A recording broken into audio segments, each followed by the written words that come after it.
Mhm. Hello. Good morning, everyone. I believe it is 9 a.m. and this is my Ask Me Anything. Let me just give it a few seconds as I see people starting to join in. And let me grab my tea. Hold on a sec.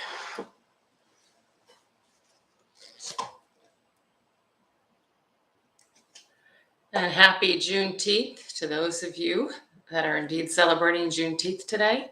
Just a personal story while we're waiting people for what? No, let me try that again. Let me share a personal story while we are waiting for people to join, because today is Juneteenth. And I was reflecting on it. Juneteenth, for those that are not familiar, this is the date in which they celebrate the emancipation of slaves and slaves getting their freedom in the United States. What's interesting is, from a personal perspective, we actually have the manumission for two of my deceased relatives. A manumission is the document that proved that a slave was free. It was a document that a slaveholder provided either during their lifetime or in death as part of their, if you will, estate, that actually freed slaves. So that document was something they had to carry around to prove that they were actually free. So today is actually very special for me just because of my overall history, but makes me reflect on my very personal story and journey in terms of through my ancestry. All right, it's now 9:01, so let's get started. And for those of you that have joined, thank you for joining. I host these Ask Me Anythings once a month. I do it as a way of trying to share and be accessible at scale. So anyone is welcome to join. You can sign up on my YouTube channel and get notifications of when each one is scheduled. You can participate live or obviously watch it once it's been recorded. You also have the chance to send me questions in advance, or you can use the chat function and actually drop a question in the chat and I'll answer it live. One of the things that I've tried to do since writing the book Unapologetically Ambitious is to just share some of my thoughts, my perspectives, what worked for me, what didn't, just, share what I can so that others will have the opportunity to achieve their aspirations. So let's get started. First question. What is the best advice / actions to balance career and other parts of life? Well, if you followed me at all, you probably know that I actually don't like the term balance. I don't like work-life balance as a statement. And the reason I don't like it is because a balance as an image is a fixed structure, right? I mean, you have a kind of a T with weights on each side that are static. They're even at all times. And frankly, I don't believe it's possible to live your life where everything is equal at all times. Nobody's life is static. Mine certainly isn't, and I'm sure none of yours are either. So if you're trying to keep something static while life is sending you curveballs and ups and downs and twists and turns, I mean, I feel like I have enough to be guilty about. I don't need another image, right, to make me feel guilty that, oh my God, I'm not always in balance. There are going to be times in your life where you need to spend more time on personal items, and there can be times in your life where you need to spend more time on work-related items. That's okay. You shouldn't feel guilty in either scenario. What's my best advice? My best advice is to prioritize ruthlessly. Take your personal objectives and priorities. Take your professional objectives and priorities. You put those things together and then you reprioritize ruthlessly, which means there are probably some things in your life or your work that you're not going to be able to get done. So either you need to find someone else to do it, right? Delegate, live with the fact that you just aren't going to be able to do it, or reset expectations so that you don't have to do it within the same time frame. But bottom line is, it's almost impossible to do everything that everyone wants you to do all the time perfectly. It's just impossible. So the key is for you to set your priorities based upon your life, work and life. And then as you're doing that, what are some of my tips for doing that effectively? Communicate, communicate, communicate. Make sure that you are setting expectations and getting expectations from people who are giving you actions and things that you need to do. Let me tell you a quick story. I learned this early in my career. I was given a project. My boss asked me to put together some information. Basically, what are all of our key opportunities? I was in sales. What are the key opportunities across his groups of people? Who are the resources? What are the priorities? What are the opportunities? What resources are required? Et cetera. So put this all together. I said, okay. I just said, okay. And then I went off and did it. Now, I put together an amazing PowerPoint equivalent. We didn't have PowerPoint back then, but PowerPoint equivalent, basically showing everything, all the people, the resources, the projects, this, that, and the other. I spent hours on this, hours and hours and hours on this. And it looked great. I was so pleased with it. And when I shared it with him, he looked at it, and honestly, he was impressed. He was like, wow, Shellye, I didn't expect all this. I thought you were just going to put together a spreadsheet. Wow, a spreadsheet. A spreadsheet would have been so much easier, would have taken me so much less time. So one of the things that I learned early was it's important to make sure I clarify expectations. When given a task, like please do this for me, don't just say okay and go do it. Come back with a few questions. Okay, when would you like it done? Right? What is the format you're expecting? Right? Ask questions, because what you may find is a project that you think is this big may only be this big. Or it gives you the opportunity to set expectations. The boss says, ooh, I'd like you to do all this and I really need it tomorrow. And you can say, ooh, well, I'm already working on X, Y, and Z. Is there a lower priority for X, Y, or Z so I can do this instead? Right? You have the conversation. Don't just say, yes, take it, and assume you've got to solve it yourself. So those were the key things. Set expectations, understand expectations, and then just prioritize ruthlessly so that you do what absolutely needs to get done in the time frame it needs to get done, and find ways to delegate. And by the way, when I say delegate, you can delegate not just at home, not just at work rather, but also at home. A lot of times we forget the work skills that we learn when we walk through the threshold of our home. But you'd be surprised. If you have family and kids, even a 5-year-old can separate laundry. They know their colors, okay? Everybody can actually pitch in. So have those expectations. Leverage everyone's help and support. Because trust me, it's not all on your shoulders, or at least it shouldn't be. Next question. What books would you recommend to improve persuasion skills? That's a good one. So there's a book out there called Influence, The Psychology of Persuasion, which is a good one, and I highly recommend it. But there's another one called Pitch Perfect, and there might be a couple by that title. I wrote down her name. Her name is Alice Bowman, I know, is one of the authors of that one. But both of those are pretty good at giving you ways in which you can improve your own ability to influence. Next one. What books would you recommend for time management? Candidly, I've never read a book on time management. So I can't recommend one. But what I can do is share with you, how do I manage my time? I manage my time by making sure I understand what are my priorities, and then balancing the things that I need to do against those priorities. And I write everything that I need to get done down. And in fact, here's my book. I literally have a book. I already started this morning, right, with my list. I have a notebook, and I write down everything. And I put a little box by it, open box. And an open box means it's an action that needs to be done that I haven't done yet. I then go through, because this is just a running list, I then go through and prioritize it. And prioritizing means I underscore the things that, all right, I actually have to get done today, because I date everything. And then I go through and I mark. If I started working on it, but I haven't finished, I put a little slash through it. If I finished it, it gets a complete X, right? If I've left a message for somebody, but I'm waiting for information on it, I put a check mark. So I have a whole system for what I do to manage my actions. And that way, at a glance, I can look to see how I'm doing. I can look to see if I'm waiting for somebody, etc. So the best thing to do if you're trying to work on time management is do some research. I'm sure there are some books out there, but the key is really to figure out your own system. What will work for you? Something that you will do diligently and regularly, because then it becomes a habit to be able to manage your tasks and manage your time.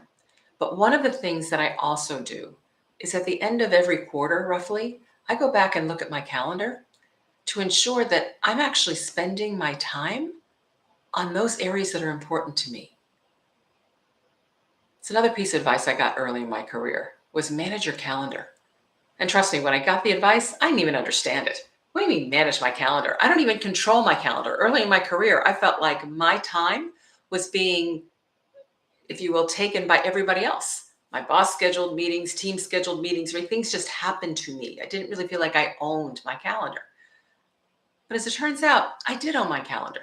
There are things that I can do to manage it. And one of the things that I learned was every quarter to go back and look to say, all right, how am I spending my time? And is it actually consistent with my priorities? And if it's not, then I need to make some conscious changes about what I stop doing and what I start doing. Okay, next question. What did you wish you knew when you were 26? Now that's very specific. 26 years old. Let me think. Where was I at 26? At 26, I think I was living in Harrisburg, Pennsylvania. I think I just moved to Harrisburg, Pennsylvania.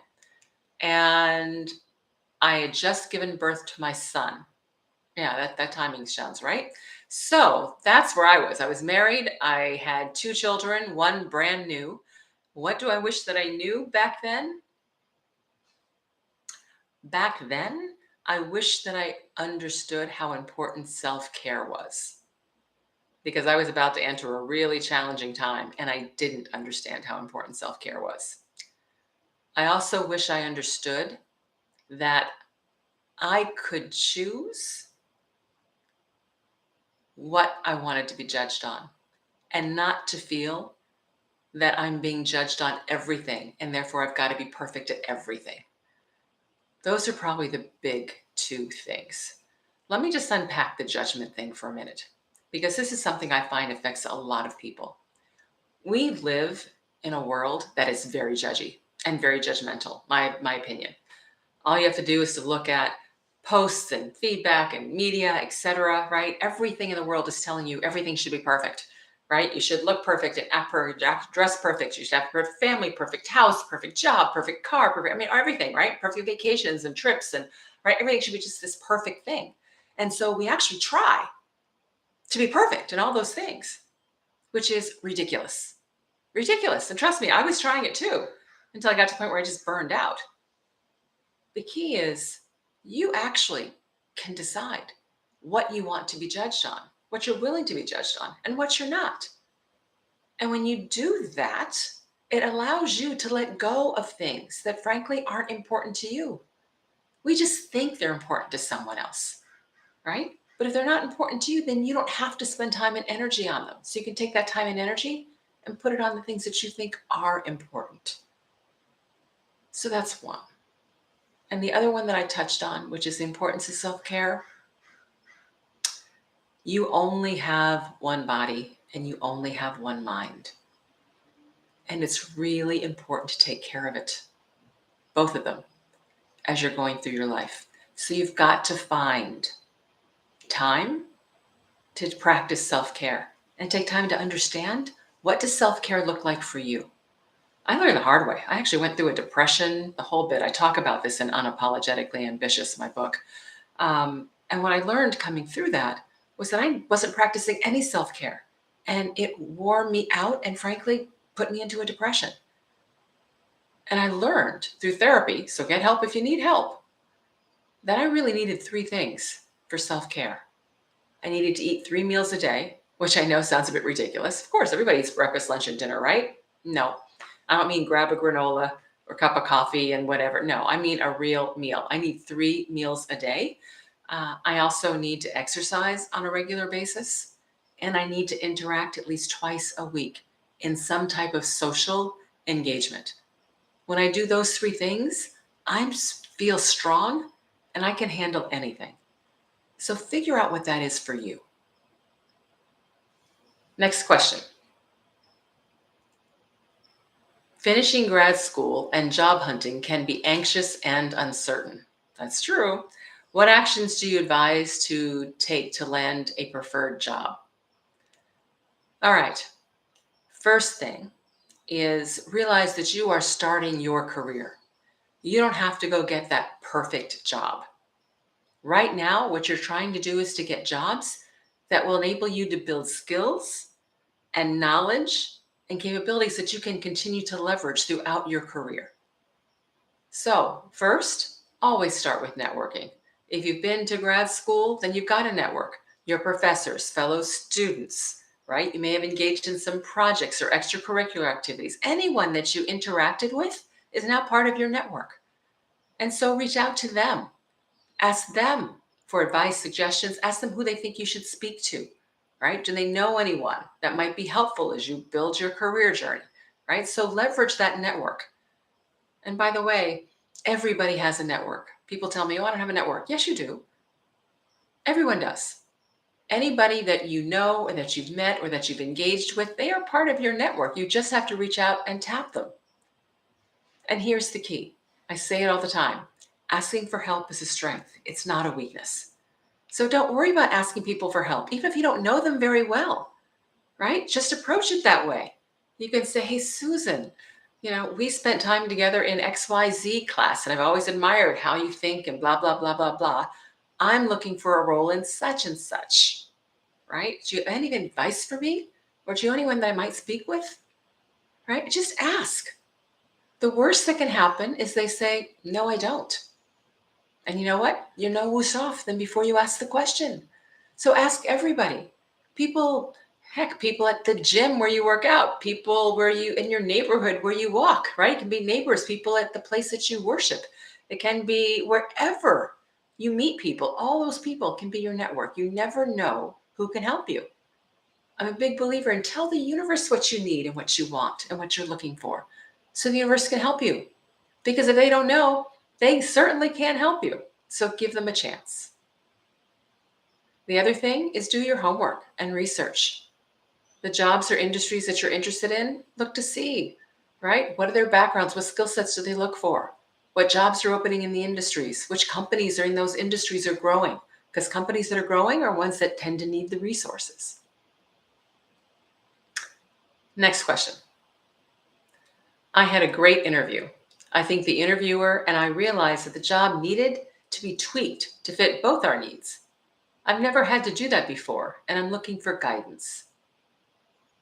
Actually, I've done that before. I was being interviewed for a vice president of sales job. And one of the questions I always ask, and I encourage everyone to ask this question when you're either interviewing for a job or when you're just taking on a new job. I ask the question, what does success look like, right? If I'm successful in the job, what does it look like? And so the CEO, the person I was interviewing with said, oh, well, success means we need to grow faster than the marketplace. That's fine. We need to improve our cost of sale, get much more efficient in how we sell. And we need to improve our overall customer experience. All right. So, and we've got to move quickly. So those were the big things. And I said, okay. And I thought about this and I came back and said, you're hiring me to be the VP of sales. But if you really want me to move quickly, and if you want me to bring efficiency by reducing the cost of sales, so making it more efficient and effective, then I need to have responsibility for marketing too. And here's why. And I actually laid out the business case. You know what? They combined the roles. I became the head of marketing and sales for that company. So the key is to do your homework. Make sure you understand what's important to them for success.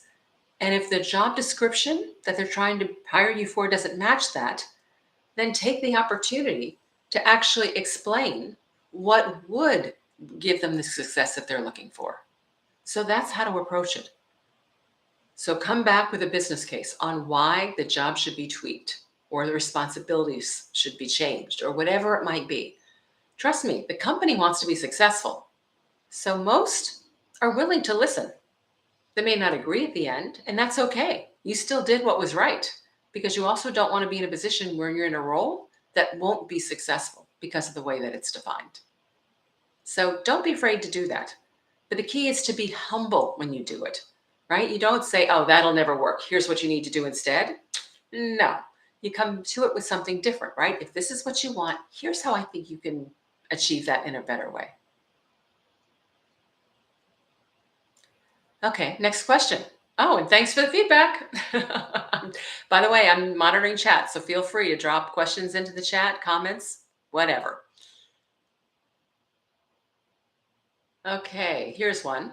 How to broach the subject of a raise or promotion with your line manager. Now, this is something that everybody should be doing at some point. Why? Because you're responsible for your career, not your boss, right? It's not your boss's job actually to figure out how to optimize your career. That's your job, right? They should be there to support you. They should be there to enable you, to give you resources, right? All those things, but you really own your career. So it's really important that you learn how to actually broach the subject of either promotion or a raise. So here's how you do it.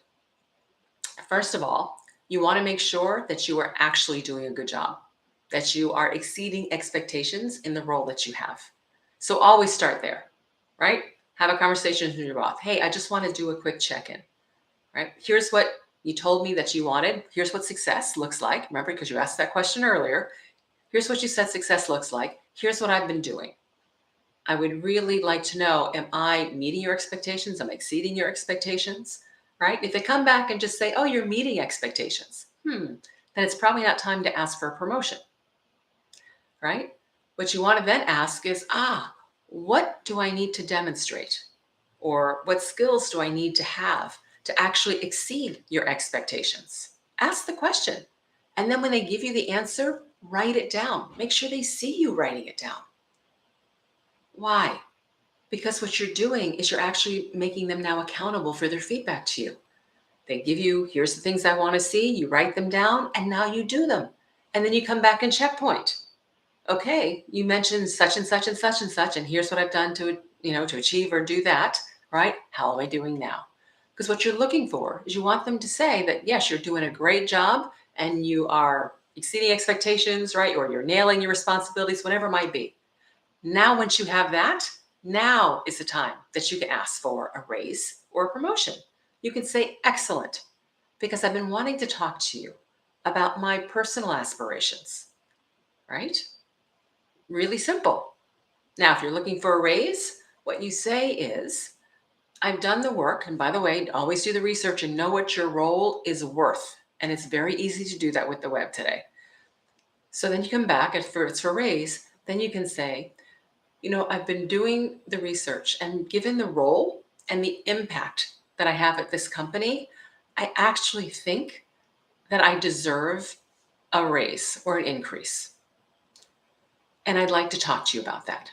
All right. Never leave it open where it says, I deserve a raise, and then be quiet. You're putting your boss on the spot, right? And this should be a mutual conversation. So you put it out there. So I want to talk to you about a raise. And that's what I would like to talk to you about. Right? So you've put it out there. And then you can start. If they respond, wonderful. If they don't, then you can say, given what I've done, given the work that I'm doing, given how long it's been since I've had a raise, and also given what the market value is for this role, I do believe that I deserve one. And I wanted to get your opinion. And then you can be quiet. Now you're giving them a chance to share with you. Do they think that you actually deserve one or not? And many times they'll say, yes, right? Yes, I understand. Let me look into it. Typically they'll ask to buy time because they've now got to either go do some work or et cetera. They might come back to you and say, when it's the cycle, because most companies have cycles, right? When the cycle comes forward, I'll put you forward for an increase, which is great. Which brings up another point. Do not wait until it's the cycle for standard raises to be given out to raise this point. You want to do it earlier because you want your boss to know that you want to raise. You want to have had the conversation before they actually start to allocate their budget. Because if you ask for it after they've allocated, it's very hard for them to go back and either ask for more budget or take it away from someone else that they already planned, etc. So always have these conversations outside of cycle. They may not be able to do anything about it until the cycle, but that's okay, as long as you have their overall buy-in. Now, if you're asking for a promotion, here's what I do. After I've established that I'm exceeding expectations, right, all those things, Then you come forward and say, I aspire one day to be, and then pick whatever it is. All right. If you're currently, I don't know, a manager of product marketing and you want to become a director of product marketing, all right, then you say that I aspire to be a director of product marketing. Do you think I have the potential? Right? Very simple question. Usually I find that people say yes when you ask them if you have the potential because it's no commitment from their perspective. It's an easy yes. So, do I have the potential? And they say yes, which is great because now you get to say, wonderful. What do you need to see from me, right? To be able to be ready to compete for that role. Or you can say, what advice do you have for me on things that I should do, skills that I should gain, what I should demonstrate, etc. What you're doing is you're trying to make them part now of your plan to become the director of product marketing. So don't wait until you absolutely think you're ready. No, have these conversations early. Let them know what you want to do ultimately so that you have a chance to actually demonstrate against the feedback that they have. And then you can come back and do the check-ins again. We talked about my becoming director of product marketing. You suggested that I join this, that I participate in that I blah, blah, blah, blah, blah, whatever it might be. Here are the things that I've done. Is this what you were thinking when you gave me that advice? Right? Give them a chance to say yes or say no. And if they say no, don't be deflated. That's okay. Trust me, getting a no is wonderful because it gives you the chance to clarify. If they say no, that's not what they were expecting, then you say, really? Then can you clarify for me what you were expecting so I can go take care of that? Right? So don't be afraid to advocate for yourself. You want to actually have a dynamic with your boss or your supervisor where they know what you want and they're helping you to get there. So by asking them if they think you have the potential, you are in essence co-opting them to become part of your overall plan versus working on your own and then coming forward and saying, now I think I'm ready, right? Because then you haven't brought them along with you. So the key is to bring them along with you. So then when you are ready, it's clear and they have no other choice but to figure out how to help promote you. Okay, let's go to the next question.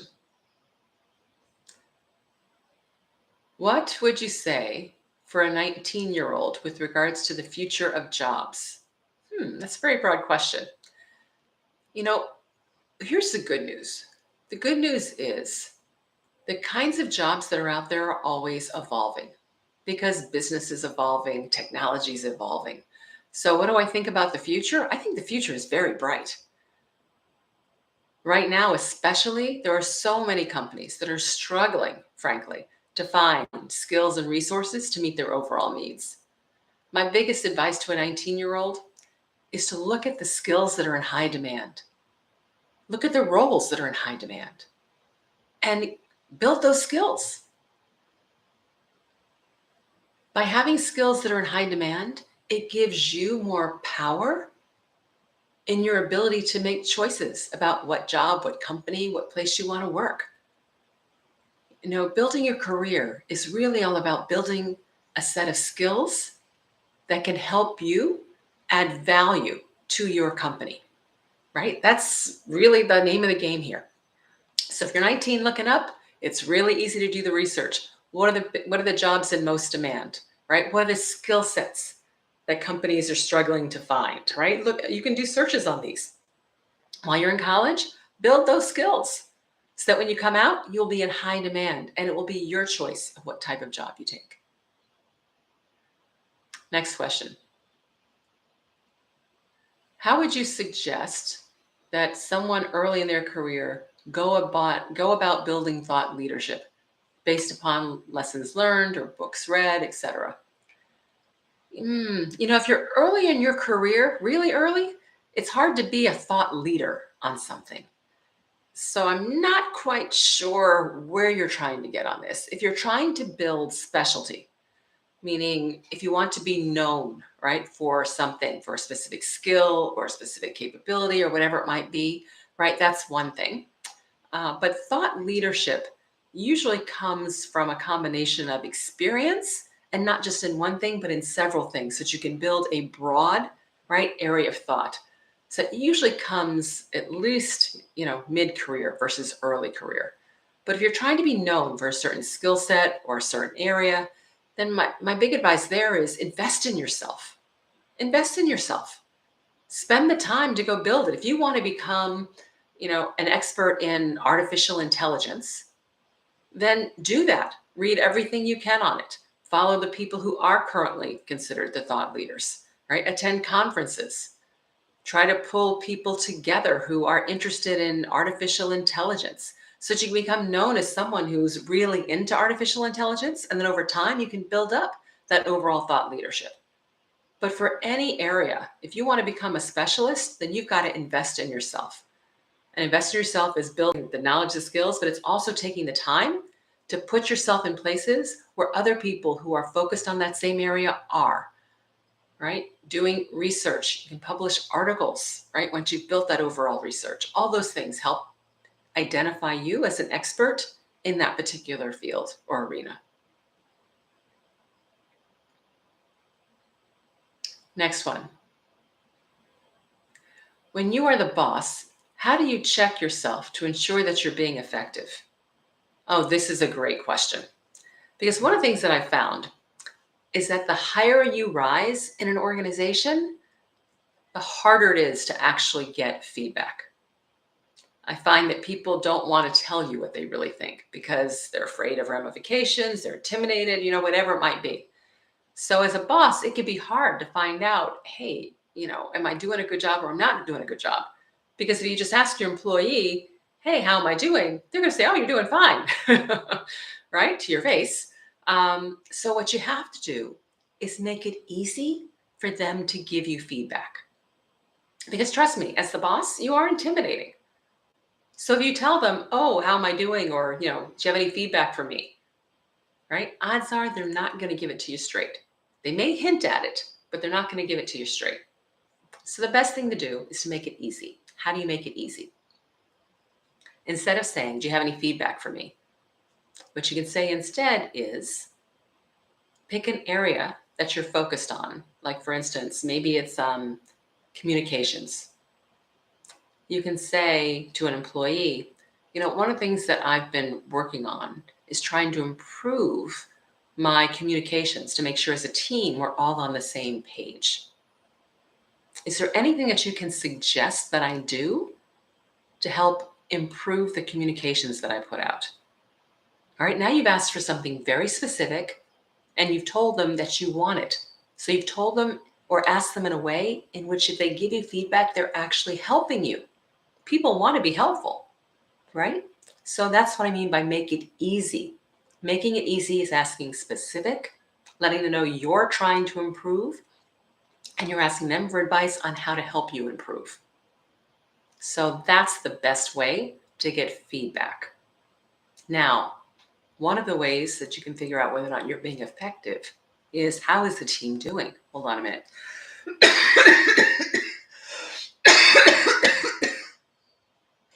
Allergies. Boy, it's tough for me. Look at how your team is doing if you want to know if you're being effective. Is the team working well together? Is the team executing? Is the team achieving its objectives normally, regularly, etc.? Is there much infighting? Do you find, right? You can see how the team is performing.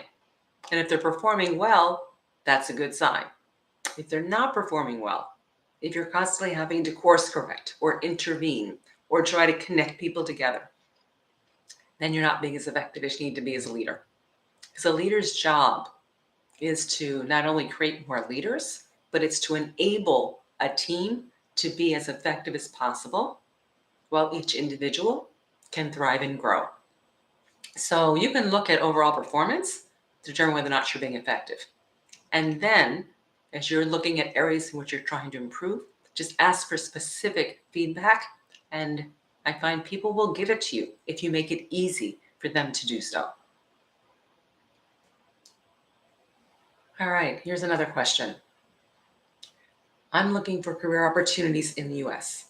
How do I initiate that career transition?